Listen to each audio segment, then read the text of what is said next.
চোখের পানি, মনের আবেগ, যা আছে আপনার ভিতরে, কষ্ট, দুঃখ, যন্ত্রণা, সব আল্লাহকে ঢেলে দিবেন ইনশাআল্লাহ। নিজের আবেগ ধরে রাখবেন এখানে, আপনি আল্লাহর জন্য ঢেলে দিবেন। মানুষকে আবেগ দেখা কি না? মানুষ আপনার চোখের পানির মর্ম বুঝবে? মানুষ কি মানুষের চোখের পানির মর্ম বোঝে? আপনার পিতা যদি মারা যায়, আমার কাছে এসে দোয়া চান কান্নাকাটি করে, আমি দোয়া করতে পারবো, কিন্তু আমি কিন্তু আপনার ফিলিংসটা বুঝতে পারবো না। আপনার অনুভূতি কে বুঝতে পারবেন? আল্লাহ পাক আপনার ঘাড়ের রগের চেয়েও কাছে আছে। সুবহান সুবহান, আল্লাহ পাক ঘাড়ের রগের চেয়ে কাছে আছে। গতকালকে বাংলাদেশের একজন বরেণ্য আলেমের সাথে একটা কনফারেন্সে ছিলাম। উনি বলছিলেন যে এক ব্যক্তি, এটা শোনেন, এক ব্যক্তি খুব তার শখ যে তিনি সাহাবীদের মতো নামাজ পড়া শিখবেন। কথা বুঝতে পারছেন? সাহাবীদের মতো নামাজ শিখবেন।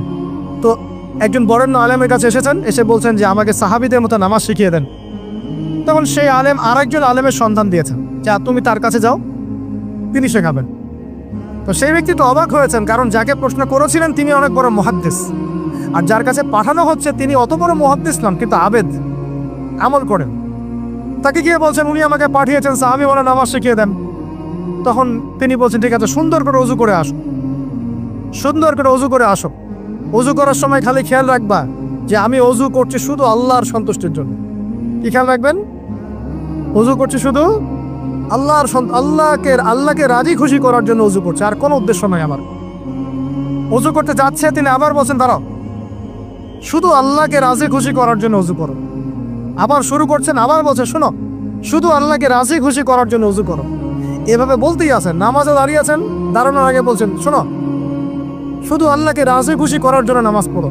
বলতেই আছেন। এক পর্যায়ে সে ব্যক্তি নামাজ শুরু করলো, নামাজে মনোযোগ এদিক ওদিকে যায়, আর তার মাথায় এটা আসে, এই শুধু আল্লাহকে রাজি খুশি করার জন্য আমাকে নামাজ পড়তে হবে, শুধু আল্লাহকে রাজি খুশি করার জন্য নামাজ পড়তে হবে। এই চিন্তা তার মনের মধ্যে ঘুরপাক খাচ্ছে। এভাবে নামাজটা সে শেষ করেছে। শেষ করে চিন্তা করছে যে নামাজ তো পুরোপুরি মনোযোগ দিতে পারলাম না। বারবার মাথার মধ্যে এরকম চিন্তা আসছে, আল্লাহ আমাকে তো মাফ করে দাও, নামাজটা আমার মনে হলো না ঠিক মতো।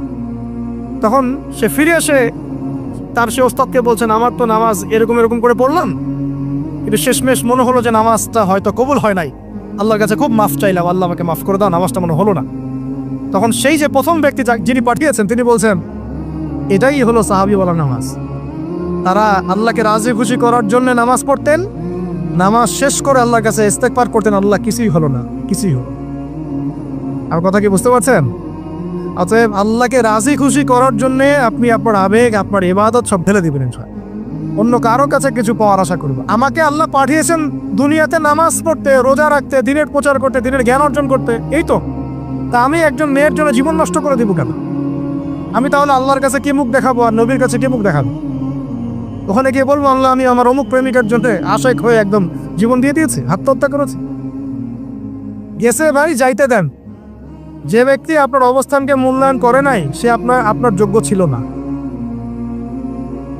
এখন আপনি কি করবেন? নিজের অবস্থান উন্নত করেন, আপনার পিছনে লাইন ধরে ঘুরবে ইনশাআল্লাহ। এটাই বাস্তবতা। দুনিয়া খুব খারাপ জিনিস। মানুষ মানুষের অবস্থানকে মূল্যায়ন করে, মানুষের অবস্থানকে মূল্যায়ন করে, কিন্তু আল্লাহ রাব্বুল আলামিন আপনাকে সর্বাবস্থায় ভালোবাসেন। আলহামদুলিল্লাহ। এই যে আমরা এখন অনেক পাপ করছি না, আল্লাহকে আমাদেরকে আযাব দিয়ে ধ্বংস করে দিয়েছেন। আল্লাহ পাক এখনো আমাদেরকে ভালোবাসেন, রহম করেন, আল্লাহ পাক অপেক্ষা করছেন কখন তওবা করবে, আমি তওবা কবুল করব। এই কখন আমার বান্দা খেলে একবার বলে আস্তাগফিরুল্লাহ, আল্লাহ পাক সাথে সাথে মাফ করে দিবেন। আর সেই আল্লাহকে ভুলে আপনি কার পিছনে ছুটছেন? আমরা কিন্তু নিয়ত করতে পারি ভাই যে আমরা যারা ওয়াজ শুনলাম জীবনে কোনোদিন সিগারেটে হাত দিব না ইনশাআল্লাহ। রাজি আছি ভাই? অন্য বড় বড় জিনিস তো বহুত দূরের কথা। আচ্ছা, অনেকে রাজি হয় নাই কেন? আপনারা কি অলরেডি আসক্ত? আমি অনেক ভাইকে দেখেছি মাশাআল্লাহ ইফতার খুলেই একদম ব্যঞ্জন টানা শুরু করেছে। হ্যাঁ, এটা যে হারাম আপনাদের কেউ ওয়াজ করে শোনায় নাই? এটাকে কি মনে করেন আপনারা, হারাম না হালাল?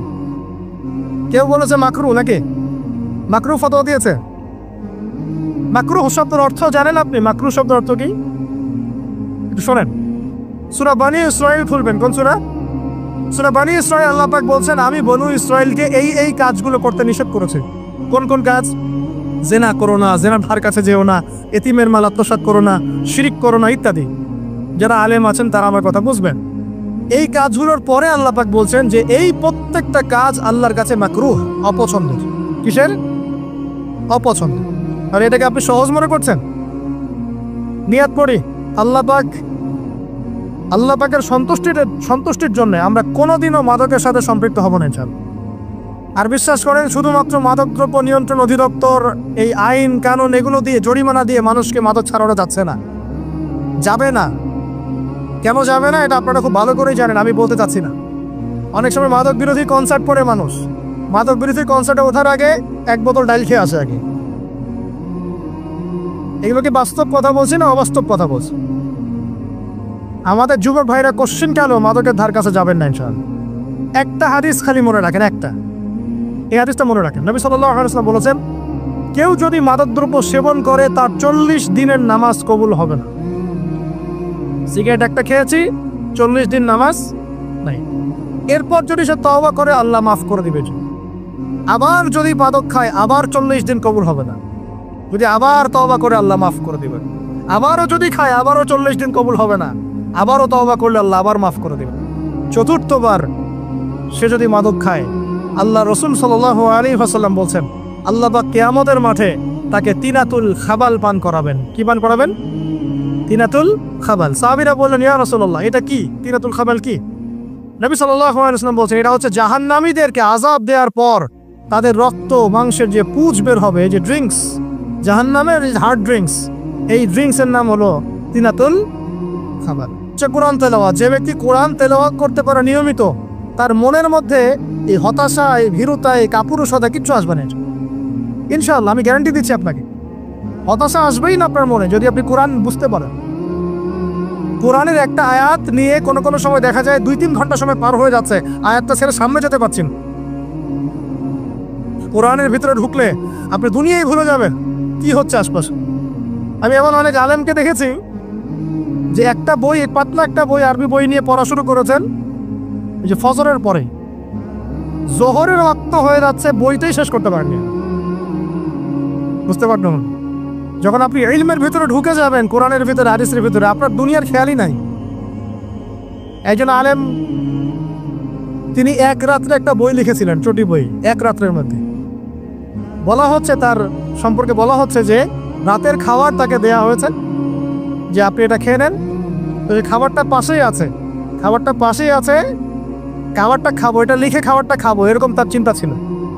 ফজর হয়ে গেছে, বই লেখাও শেষ, খাবার এই অবস্থায় পড়ে আছে, ডুবে গেছেন ভিতরে, খাওয়ার মাথায় খেয়াল নাই। এরকম হয়। একজন মনীষী, বিখ্যাত মনীষী, রিয়াদুস সালেহিন কিতাবের রাইটার, সংকলক আল্লামা নববী রাহমাহুল্লাহ, এরকম সারা রাত চলে গেছে, পাশে 2টা খেজুর খাওয়ারই সময় পান। হাদিস নিয়ে গবেষণা করতে রাত পার হয়ে গেছে। আমি বলতে চাচ্ছি, যখন ইলমের ভিতরে, কোরআন হাদিসের ভিতরে ঢুকে যাবেন, আপনার দুনিয়ার খেয়াল আপনার চলে যাবে ইনশাআল্লাহ। এই টেনশন, হতাশা, এই সেই বাদ, তখনই আল্লাহ পাক আপনাকে তার পক্ষ থেকে রহমত দিবেন, বরকত দিবেন। আল্লাহ আপনার দুনিয়ার কাজগুলো করে দিবেন ইনশাআল্লাহ। তখন দেখবেন কেউ আপনার দুনিয়ার ওই কাজটা করে দিয়েছে, কেউ ওই কাজটা করে দিয়েছে, কেউ বাসায় খাবার পাঠিয়ে দিয়েছে, আল্লাহ পাকই এগুলো করাই দিবেন ইনশাআল্লাহ। তো প্রিয় ভাইরা, মাদকে যাবো না আল্লাহর কাছে আসবো? 2 নম্বর কোরআন তেলাওয়াত, 3 নম্বর আল্লাহর জিকির। 3 নম্বর কি ভাই? আল্লাহর জিকির। চলতে ফিরতে সব সময় মুখ চলতে থাকবে, মুখ না চললেও মনে মনে মন তাজা থাকবে, মনে মনে জিকির হতে থাকবে। মনে মনে জিকির করতে পারেন? মুখ নড়বে না, কিন্তু মনে মনে আপনার একটা জিকির হতে থাকবে, সুবহানাল্লাহ, আলহামদুলিল্লাহ, লা ইলাহা ইল্লাল্লাহ, আল্লাহু আকবার। পারা যাবে? পারে। মানুষের মন কখনো চুপ করে থাকে না, কিন্তু মানুষের মন অলওয়েজ কিছু না কিছু চিন্তা করতেই থাকে, করতে থাকে না, যতক্ষণ না ঘুমায় মানুষ। তো প্রিয় ভাইরা, বেশি বেশি জিকির করবো, সুবহানাল্লাহ, আলহামদুলিল্লাহ, লা ইলাহা ইল্লাল্লাহ, আল্লাহু আকবার, লা হাওলা ওয়ালা কুওয়াতা ইল্লা বিল্লাহ, এগুলো চলতে থাকবে। আল্লাহ পাক তৌফিক দান করুন। আমরা আমাদের সমাজে যুবকদেরকে এরকম টিকটকে দেখছি, অনলাইনে আসক্ত দেখছি, জেনায় আসক্ত দেখছি, পর্নোগ্রাফিতে আসক্ত দেখছি, আমরা দেখছি আমাদের যুব সমাজকে মাদকে আসক্ত, কিশোর গ্যাংয়ে আসক্ত। এগুলো কি আমাদের কাম্য ছিল ভাই? আমাদের কাম্য ছিল? এই অবস্থায় কি যুব সমাজ আল্লাহ পাকের দিনের পতাকা হাতে নিয়ে আল্লাহর জমিনে দিন কায়েম করতে পারবে কিনা? একটু আমাকে উত্তর দেন দেখি। এখন এই অবস্থায় পারবে? অতএব অবস্থার উন্নতি করতে হবে কিনা? উন্নতির জন্য রাজি আছি কিনা ইনশাআল্লাহ? আমরা চাই কি আল্লাহ পাকের দিনটা আল্লাহর জমিনে প্রতিষ্ঠা লাভ করুক, আল্লাহর দিন সবার ঘরে ঘরে পৌঁছে যাক, আল্লাহ পাকের দিনের যে সৌন্দর্য সবাই সেটাই এই সৌরভটা সবাই পাক, আমরা চাই কিনা? সমাজে শান্তি প্রতিষ্ঠা হোক, আবার সেই রাসূলের মতো যুগ চলে আসুক, আমরা চাই কিনা? অতএব আমাদের সবাইকে যৌবনের এই প্রলোভনগুলো থেকে বেরিয়ে এসে আল্লাহ পাকের ইবাদতে আত্মনিয়োগ করতে হবে। আল্লাহ পাক আমাদের সবাইকে তৌফিক দান করুন, বলি আমিন। আমাদের সবাইকে আল্লাহ রাব্বুল আলামিন কোরআন এবং হাদিসের গভীর জ্ঞান অর্জন করার তৌফিক দান করুন, বেশি থেকে বেশি ইবাদত করার তৌফিক দান করুন। আল্লাহ পাক সবাইকে হারাম সমস্ত রিজিক থেকে বাঁচিয়ে রাখুন, জেনা, ব্যভিচার এবং নারীর ফিতনা, মাদক থেকে আল্লাহ বাঁচিয়ে রাখেন। আল্লাহ পাক আমাদের সবাইকে হালাল রিজিক, হালাল সম্পর্ক যথেষ্ট করে দিন। আল্লাহ পাক আমাদের সবাইকে যেন দিনের দাওয়াতের মেহনত করার তৌফিক দান করেন এবং আলেম ওলামার সাথে পরামর্শ করে দিন শেখার এবং বোঝার তৌফিক দান করেন। যুবতী দিনী বোনদের জন্য, এখানে বোনরা আছেন না? আছেন কি না? দিনী বোনরা আছেন? একটা নসিহত দিনী বোনদের জন্য আমি একটা নসিহত করতে চাচ্ছি, একটা নসিহত। আমার এই একটা নসিহত একটু মন দিয়ে শুনুন প্রিয় দিনী বোন। রাসূলুল্লাহ সাল্লাল্লাহু আলাইহি ওয়াসাল্লাম আমাদের দিনী বোনদের জন্য জান্নাতে যাওয়ার একটা ফর্মুলা বলে দিয়েছেন। আমি কি বলবো সেটা? আচ্ছা, রাসূলুল্লাহ সাল্লাল্লাহু আলাইহি ওয়াসাল্লাম বলেছেন আমাদের দিনী বোনেরা, আমাদের মায়েরা, এই নারী জাতি মাত্র 4টা কাজ করলে জান্নাতের যে কোনো দরজার ইচ্ছা প্রবেশ করতে পারবেন। স্যার খুশি হন নাই? কয়টা কাজ? মাত্র 4টা। এক, যদি আমাদের দিনী বোনেরা 5 ওয়াক্ত নামাজটা ওয়াক্ত মতো পড়ে, আল্লাহ পাক তৌফিক দান করুন, বলি আমিন। 2 নাম্বার, যদি তারা রমাদান মাসের রোজাটাকে ঠিক মতো আদায় করতে পারে। 1 নাম্বার 5 ওয়াক্ত নামাজ ঠিকঠাক আদায় করা, 2 নাম্বার রমজান মাসে সওম রাখা, 3 নাম্বার তাদের লজ্জাস্থানের হেফাজত করা, মানে শরঈ পর্দা মেনটেন করা, শরঈ পর্দা মেনটেন করা। এবং আমি বলে দেই, চেহারাটা আপনাদের পর্দার অন্তর্ভুক্ত।